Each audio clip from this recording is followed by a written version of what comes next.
Subscribe Digital Help YouTube channel. আমার YouTube চ্যানেলটি subscribe করবেন এবং পাশে থাকা বেল আইকন বাজিয়ে আমার সাথেই থাকবেন নতুন আপডেটের জন্য করে। আমার ভিডিও থাম্বনেইলে এবং যেই পিকচারটা আপনারা দেখলেন এটা আমরা তৈরি করব আজকে। আমি জাস্ট দুইটা ইমেজ ব্যবহার করব, পিএনজি ইমেজ। ওটা গেল 1 নম্বর, এটা হলো 2 নম্বর ইমেজ। এই দুইটা ইমেজের সাহায্যে হলো যে আমরা খুবই অনায়াসে ওই ডিজাইনটা তৈরি করব লেখার।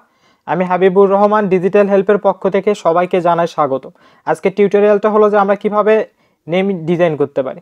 জাস্ট আমরা এখানে ক্লিক করার পরে কাস্টমাইজ চলে যাব, যাই আমরা জাস্ট ইউটিউব থাম্বনেইল নিব, জাস্ট ওকেতে ক্লিক করলাম। এরকম ইন্টারফেস চলে আসার পরে জাস্ট উপরে প্লাস আইকন যেটা আছে সেখানে ক্লিক করব। আমরা ক্লিক করে গ্যালারিতে যাব, জাস্ট এখানে ক্লিক করব, জাস্ট আমরা গ্যালারিতে যাব, ফ্রম গ্যালারিতে চলে আসব। যে পিএনজিগুলো আমি ব্যবহার করছি এগুলো আমার ভিডিও ডেসক্রিপশনে দেওয়া আছে, আপনারা খুব সহজে সেগুলো হলো যে ডাউনলোড করে নিতে পারেন। এরকম চলে আসার পরে এখানে যাব, আমরা স্ক্রল ডাউন করি, জাস্ট এটা পজিশনটা আমরা ফুল করে দেব, ফুল স্ক্রিন করে দেব। ওয়েটটা 100% যদি করে দেওয়া হয় তাহলে অটোমেটিক এটা ফুল স্ক্রিন হয়ে যাবে। জাস্ট ওকেতে ক্লিক করলাম, তারপর আবার আমরা প্লাস আইকনে ক্লিক করার পরে গ্যালারিতে চলে যাব। গ্যালারিতে গিয়ে আর একটা নেব পিএনজি। এই পিএনজিগুলো না আমি আর ভিডিও ডেসক্রিপশনে দেওয়া আছে, খুব সহজে আপনারা ডাউনলোড করে নিতে পারেন। একটু ছোট করে বাঁকাই দেব। আর হ্যাঁ, আপনি আমার ইউটিউব চ্যানেলে যদি নতুন হয়ে থাকেন তাহলে অবশ্যই আমার ইউটিউব চ্যানেলটি সাবস্ক্রাইব করে পাশে থাকা বেল আইকন বাজিয়ে আমার সাথেই থাকবেন নতুন আপডেটের জন্য করে। জাস্ট এখন আমরা হলো যে নাম লিখব, যে নামটা আমরা টেক্সট হিসেবে ব্যবহার করব আর কি, সেটা লিখলাম। জাস্ট একটা 8 যুক্ত করে দেবেন। জাস্ট স্ক্রল ডাউন করে যদি আমরা সাইজটা একটু বড় করে দিই, আমাদের যে লেখাটা আছে জাস্ট সাইজটা একটু বড় করে নিলাম। জাস্ট ওকেতে ক্লিক করব, টিক চিহ্নতে ক্লিক করব। এখন ফ্রন্টে আসবো। এই ফ্রন্টটাও আমার ভিডিও ডেসক্রিপশনে দেওয়া আছে, সেখান থেকে খুব সহজে ডাউনলোড করে নিতে পারেন। এবং ফ্রন্ট কিভাবে অ্যাড দিবেন সে সম্পর্কে একটা ভিডিও আমার ইউটিউব চ্যানেলে আছে, সেখানে গিয়ে খুব সহজে আপনারা দেখতে পারবেন যে কিভাবে আমরা পিকচার ল্যাবে হলে যে ফন্ট অ্যাড দিতে পারি। জাস্ট একটু বড় করে নিই আমি, এটা জাস্ট সৌন্দর্যের জন্য। টিক চিহ্নতে দেওয়ার পরে স্ক্রল ডাউন করব। এই যে শেক, এই শক ডাউন আছে যেটা শেক, এখানে জাস্ট ইনেবল করে দেবেন। এটা কালো যদি না করা থাকে তাহলে অবশ্যই কালো করে দেবেন, দিয়ে একটু বাড়াই দেবেন। 41 রাখলাম আমি। জাস্ট টিক চিহ্নতে ক্লিক করবেন। জাস্ট এখন হলো যে টেক্সটের লেয়ারটা চেঞ্জ করে দেবেন।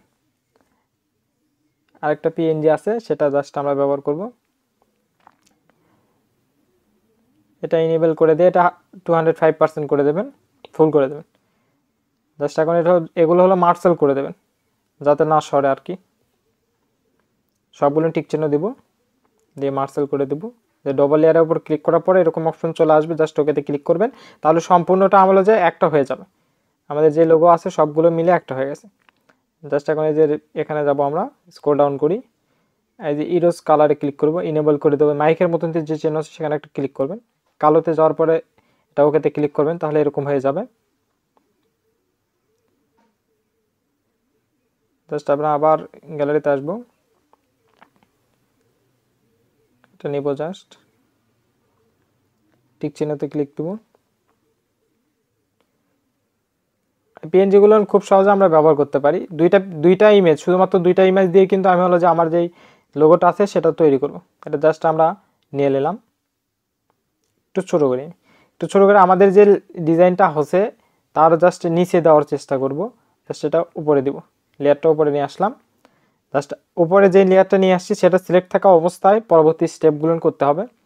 শাডাউনে ক্লিক করব, ইনেবল করে দেবো। এটা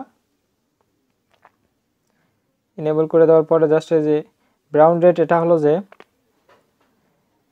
ইনক্রিজ করতে হবে 8 রাখবো। আর এই যে অফসাইড এক্স, এটা হলো যে এটা আমরা কম বেশি করতে পারি। এটা মূলত হলো যে আমাদের লেখার যে এটা আছে, দেখেন এই যে মাঝখানের যে ছায়াটা পড়তেছে ব্যাকগ্রাউন্ডে, সেই ছায়াটার জন্য ইনেবল করতে পারি। এটা -7 রাখবেন মোটামুটি, তাহলেই সুন্দর হয়। আর অফসাইড ওয়াই, এটা হলো যে আমরা আপনাদের যখন যেটা প্রয়োজন মনে করেন, আপনি যখন দেখতেছেন যে এটা করলে আমার ভালো হবে, সেটা আপনি করতে পারেন, কোনো সমস্যা নেই। আমি যেভাবে দেখাচ্ছি এভাবে করলে হবে। যদি বলেন যে আমি এভাবে করব না, তাও কোনো সমস্যা নাই। আপনারা হলো যে নিজের ইচ্ছা মতো যে কোনো কিছু সেট করতে পারেন। এখন আমি যদি এটা কম বেশি করি, তাহলে দেখেন আমার যে যে লেখা আছে সেই লেখার যে হলো যে শ্যাডো বা হলো যে আপনি বলতে পারেন হলো ছায়া, সেই ছায়াটা কিন্তু পড়তেছে আগে ডানে বামে চলে যাচ্ছে। তা আপনারা দেখে নেবেন যে আপনার কোনটা ভালো লাগতেছে বা আপনার লেখার সঙ্গে কোনটা যাচ্ছে, সেই মাপটা আপনারা নিতে পারেন এখানে। এরকম এডিটিং ভিডিও আমার ইউটিউব চ্যানেলে আরও আছে, টেক্সট এডিটিং বা লোগো এডিটিং, আপনারা সেগুলো রেখে নিতে পারেন। খুব সহজে আপনারা দেখতে পারবেন যে কীভাবে হলো যে টেক্সট বা কোনো লেখা আমরা এডিট করতে পারি বা কোনো নাম আমরা কিভাবে এডিট করব খুব সহজে, কোনো ঝামেলা ছাড়া। এবং সম্পূর্ণ ভিডিওগুলো সবগুলো ভিডিও যেগুলো আছে সবগুলো বাংলা ভাষায় আছে, আমাদের বুঝতে খুব সুবিধা হবে।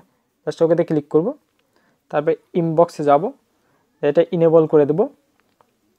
এখানে আমরা আসছি জাস্ট মূলত হলো যে ডিগ্রির অ্যাঙ্গেলটা চেঞ্জ করতে হবে। এখানে লাইটের ওপর ক্লিক করবেন, করে জাস্ট এটা আমরা অ্যাঙ্গেলটা চেঞ্জ করে দেব। এটা 45 রাখলে মোটামুটি স্ট্যান্ডার্ড হবে। একটু কষ্ট হয় এটা একটু সেট করতে, আপনারা একটু দেখে নেবেন। 45 রাখলাম, এটা জাস্ট স্ক্রল ডাউন করি, উপরে যেটা আছে এটা জাস্ট 100% করে দেবেন। অ্যাসেম্বলি লাইট এটা হলো যে কমাই দিবেন।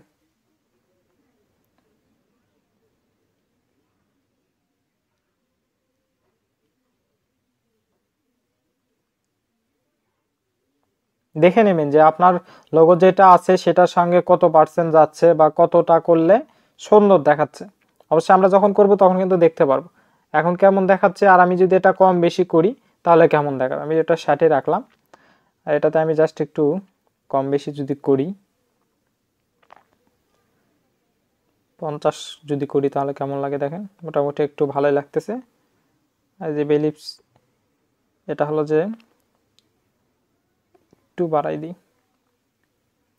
10 রাখি। দেখেন আমাদের লোগোটা কিন্তু কমপ্লিট মোটামুটি বলা যায়। এখন আমরা হলো যে এটা হলো যে ডাউনলোড দিতে পারি বা সেভ করতে পারি। সেভ অ্যাজ এ ইমেজে ক্লিক করার সঙ্গে সঙ্গে এটা কিন্তু সেভ হয়ে যাবে। দেখেন সেভ হচ্ছে, জাস্ট সেভ হয়ে গেছে আমাদের। এটা কিন্তু আমি খুবই সহজে অনায়াসে তৈরি করলাম, এটাতে কোনো ঝামেলা নাই। কোনো ঝামেলা ছাড়াই কিন্তু আমরা হলো যে আমি জাস্ট দুইটা ইমেজ ব্যবহার করছি, একটা ফন্ট ব্যবহার করছি, যেটার সাহায্যে হলো যে আমি হলো যে এই সম্পূর্ণ টেক্সটটা তৈরি করলাম। এভাবে আমরা যে কোনো নামের হলো যে লোগোটা তৈরি করে নিতে পারি খুবই অনায়াসে, কোনো ঝামেলা ছাড়া। আশা করি আপনারা আমার ইউটিউব চ্যানেলটি সাবস্ক্রাইব করছেন। যদি না করে থাকেন এখনও, তাহলে অবশ্যই আমার ইউটিউব চ্যানেলটি সাবস্ক্রাইব করবেন, পাশে থাকা বেল আইকন বাজিয়ে আমার সাথেই থাকবেন নতুন আপডেটের জন্য করে। সবাইকে ধন্যবাদ আমার ভিডিওটি সম্পূর্ণ দেখার জন্য। খোদা হাফেজ।